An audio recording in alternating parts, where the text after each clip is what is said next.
देखिए, बिना तथ्य के कोई भी अनाप शनाप बात बोल देने से काम नहीं चलता है। देश में कानून है, सारी व्यवस्था मौजूद है। अगर कोई ऐसी उन्हें कहीं की गतिविधि मालूम पड़ी है उनकी जानकारी में, तो सरकार में, केंद्र में भी वो है और राज्य सरकार में भी वो है, तो वो कार्रवाई भी करवाने के सक्षम है। लेकिन सिर्फ एक अनाप शनाप बात बोल देने से किसी एक धर्म के लोगों के जो भावनाओं को आहत करने का और नफरत की राजनीति फैलाने का काम जो भाजपा की सरकार करती है, तो उसे उससे बाज आ जाना चाहिए। अब सीख ले लेनी चाहिए कि जनता उनके सारे हथकंडों को, प्रोपेगेंडा को पहचान चुकी है। अब देश का युवा जवाब चाहता है। ना तो होम मिनिस्टर आ रहे हैं जवाब देने के लिए, ना प्राइम मिनिस्टर आ रहे हैं। दिल्ली में रहते हुए जनता का इतना लाखों करोड़ों का रुपया रोज खर्च होता है ये सदन चलाने में, वीडियो बना के इंस्टाग्राम पे वायरल करने में प्रधानमंत्री जी ज्यादा दिलचस्पी ले रहे हैं, ना कि सदन में आके अपनी जिम्मेदारियों को कबूल करके जनता जो सांसद है,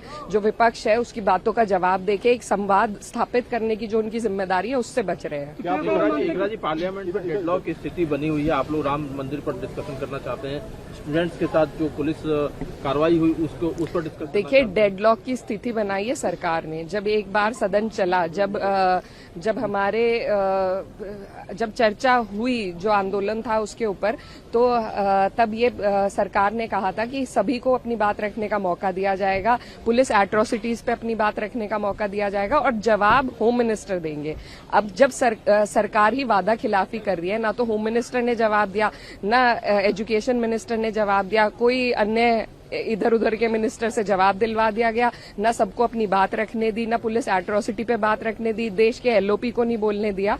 तो सदन तो सरकार नहीं चाहती है, सरकार डर गई है। सरकार को अपनी हैसियत औकात पता देश के युवा ने दिखा दी है, तो ये डर रहे हैं। लेकिन जवाब तो इनसे हम मांगेंगे, हमारी जिम्मेदारी है, और जवाब देने के लिए सदन में आना पड़ेगा। देश के होम मिनिस्टर, प्राइम मिनिस्टर यहीं पे है सब दिल्ली में, सदन का पैसा भी खर्च हो रहा है, लेकिन इन लोगों को ना जनता के पैसे से कुछ लेना देना है, ना जनता के मुद्दे से। तो मैं सचेत करना चाहती हूँ सरकार को कि अगर यही हालात बने रहे और जिस तरीके से वादा खिलाफी कर रही है सरकार, न सिर्फ विपक्ष के लोगों के साथ, बल्कि जो देश का युवा है, जो छात्र है, उनके साथ कहा गया था कि उनसे सारे मुकदमे वापस लिए जाएंगे, मुआवजे के पैसे दिए जाएंगे। ये लोग 16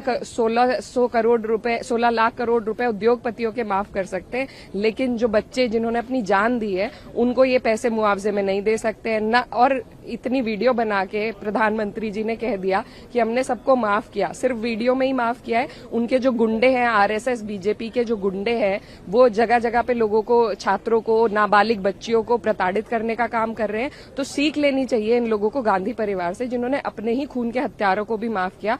और ये देश के लोकतंत्र में पीआर के लिए वीडियो पे तो कह रहे हैं, लेकिन असल में धरातल पर जिस तरीके से देश के बच्चों को परेशान किया जा रहा है, तो जो बच्चों ने वहां पे लाठी खाई है वो कभी नहीं भूलेंगे और इस सरकार को जवाब देने का काम करेंगे। झारखंड में जिस तरीके से छात्र आंदोलित है, लेकिन उसको लेकर विपक्ष की कोई आवाज नहीं दिखाई पड़ रही है। नहीं, देखिए, विपक्ष तो लगातार आवाज उठा रहा है। हम लोग रोज यहाँ पर नारे लगा रहे हैं, रोज हम कोशिश कर रहे हैं कि किसी तरीके से होम मिनिस्टर आए, अपना जवाब दे, प्राइम मिनिस्टर ही आ जाएं, वो ही जवाब दे दे। लेकिन सरकार जो है वो अंधी बहरी होकर अपनी तानाशाही पर उतरी हुई है। तो विपक्ष का जो काम है, चाहे सड़क पे आने का हो, चाहे सदन में आवाज उठाने का हो, हम लोग लगातार बुलंद कर रहे हैं।